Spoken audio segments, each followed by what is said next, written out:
लखनऊ में बन रहा strategic material technology complex Uttar Pradesh के औद्योगिक नक्शे पर एक नया आयाम जोड़ने वाला है।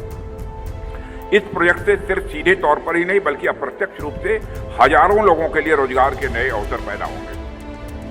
और इसके अलावा जब इतनी बड़ी इंडस्ट्री बनती है तो उसके आसपास सैकड़ों एंसिलरी यूनिट्स और सप्लायर इंडस्ट्रीज स्वाभाविक है कि वह डेवलप करती ही करती है। आने वाले समय में जब पूरा इकोसिस्टम डेवलप होगा तो मैं मानता हूं लखनऊ और यूपी डिफेंस कॉरिडोर एशिया के सबसे एडवांस मैन्युफैक्चरिंग जोन्स में शामिल हो जाएगा।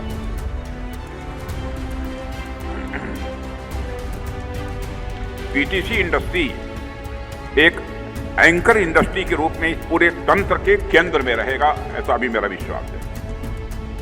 और इसके साथ सैकड़ों स्टार्टअप और एमएसएमईज भी होंगे जो स्थानीय नौजवानों को नई नौकरियां, ट्रेनिंग और टेक्निकल एक्सपीरियंस के अवसर भी देंगे। इससे लखनऊ, कानपुर, रायबरेली, प्रयागराज और बनारस जैसे शहरों में छोटे मोटे मैन्युफैक्चरिंग हब और कई सपोर्ट इंडस्ट्री स्वाभाविक रूप से पनपेंगी। गांव और कस्बों के नौजवानों को रोजगार के लिए बाहर नहीं जाना पड़ेगा बल्कि उद्योग अब उनके अपने प्रदेश में ही आएंगे।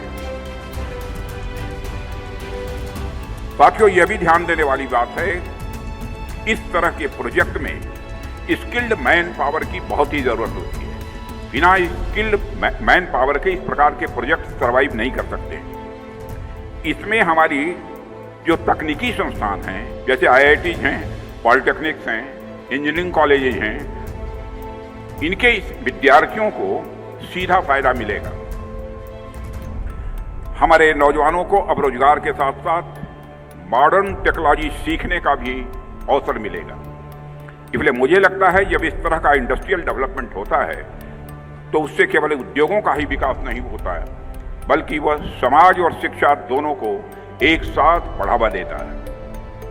इससे एक नई इनोवेशन चेन भी बनेगी, ऐसा मेरा मानना है, जो न केवल डिफेंस टेक्नोलॉजी में आत्मनिर्भर भारत का सपना पूरा करेगी बल्कि प्रदेश की अर्थव्यवस्था को भी एक नई उड़ान देगी।